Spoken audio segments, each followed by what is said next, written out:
We're discussing the emotional impact of going bald today.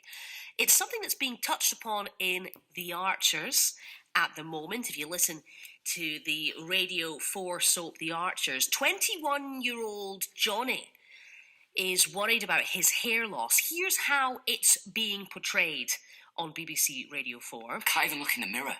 I hate it. You don't look any different. Your hair looks fine, honestly. No, it doesn't. Don't lie to me. Okay, maybe it's not exactly what it used to be, but, it's really not as bad as you think.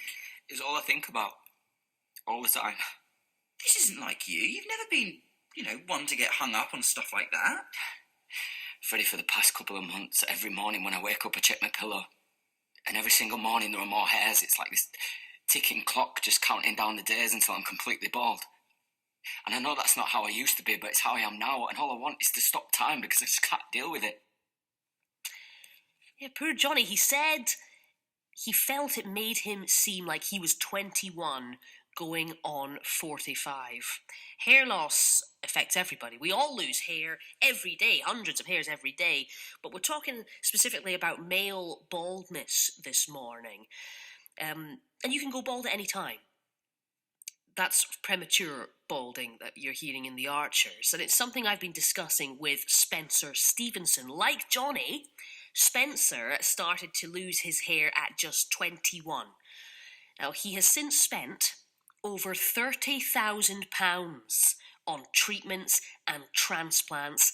Now, he earns a living as an international hair health mentor, offering advice to others. Well, he spoke to me about the impact his hair loss had on him. The psychological impact is traumatic. It's a cocktail of emotion that come into play because hair gives you your identity and it gives you your self-confidence and your self-worth. Especially at a young age, to lose your hair, there's already a number of issues that you're dealing with and obstacles that you're combating. Never mind dealing with hair loss. You're trying to find your way in the world, and hair loss can have a profound effect on your personal well-being and mental health. I had, my own issues with it. I became very isolated. I was highly insecure as a result of it. And that's why I felt it was so vital for me to essentially pay it forward and enable people to know that it's okay to be experiencing hair loss and there are solutions and potentially options available. I didn't have the internet. I sound really old here. I'm only 44.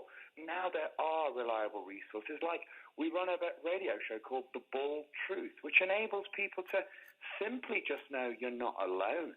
Spencer Coburn, the founder of the International Alliance of Hair Restoration Surgery, he's well known for saying it's a cancer of the spirit. And I agree with him. It really can dampen and really have a profound effect on an individual.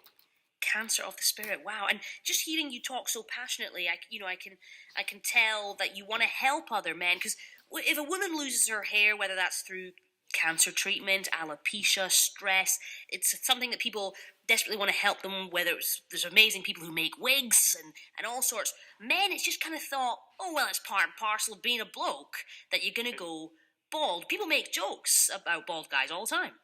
Oh, they do. I mean, and they're throwaway comments, and they're paralyzing. I experienced it. I grew up in a very alpha male environment. I played rugby internationally, and I started to lose my hair, and people would just jib and jibe. Oh, you're losing your hair. You're losing it at the front. And I actually got called Grant Mitchell when I shaved my hair off, which is a throwaway comment to the individual, but to me had a detrimental effect on my own well-being when the likes of Wayne Rooney came out and talked so openly and said it's okay to do something. He has actually, in my opinion, broke down so many stigmas and broke them down overnight to make it possible for people, for men especially, to talk about it openly. And he had a surgery at the Harley Street Hair Clinic, which then enabled people to know that there were options, but get educated. There'll always be a stigma around hair loss. There'll always be the jibs and the jibes. But I think it's much more of a healthier playing field now for men if they are losing their hair? You know, high-profile cases of men maybe going balder earlier. Actor Jude Law, the princes, Prince William, Prince Harry, and you know the media's extra cruel to those in the spotlight, of course. Others who rock the bald look, like The Rock or Jason Statham. You know, what would you say to anyone listening who's going through this, whether they're young or older? What would your advice be? My advice to them would be initially, don't panic. Do not, whatever you do, rush in. What you're experiencing is normal. People go through it, despite the fact you feel isolated and that, you know, nobody understands how you're feeling, because it is such a bitter blow to your self-confidence and your self-esteem and those cocktail of emotions that are hard to process. So my advice is do not rush in. Do your research, okay? Step back from it. Try, remove the vulnerability, the desperation, the rushing in quick. Surgery is a last resort. There are proven treatments that you can purchase and speak to your GP. There are prescription medications. There are topicals. There are shampoos, Grow MD shampoo, minoxidil, finasteride.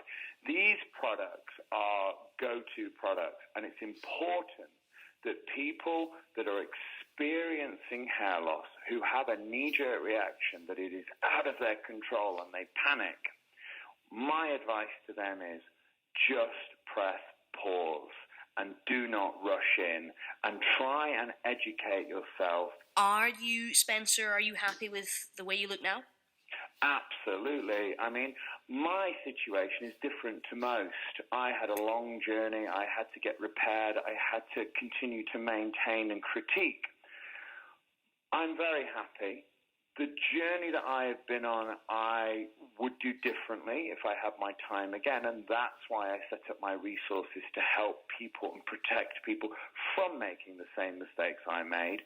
I'm not saying that everybody's going to have the full, thick head of hair that I sport now, but everybody's different, and there are potentially options available to you if you want to do something about it. And my advice as well, just to surmise, is, you know what? It's okay to lose your hair. It's okay to be, you know, to shave it all off. And try that, because if you shave all your hair off and you try and go with it and just embrace it, you are essentially going to save yourself a great deal of time, emotion, and money on the pursuit of trying to restore your hair. Now, that's coming from somebody that works in the hair restoring industry. I'm out there to give people perspective. What people have to try and understand is that it is okay to lose your hair. I just struggled with it, and people do struggle with it. Spencer Stevenson chatting there with some brilliant advice. He's now a leading British hair health expert, but speaking very honestly about his own experiences and the thousands of pounds he spent on treatment. He started going bald at the age of 21.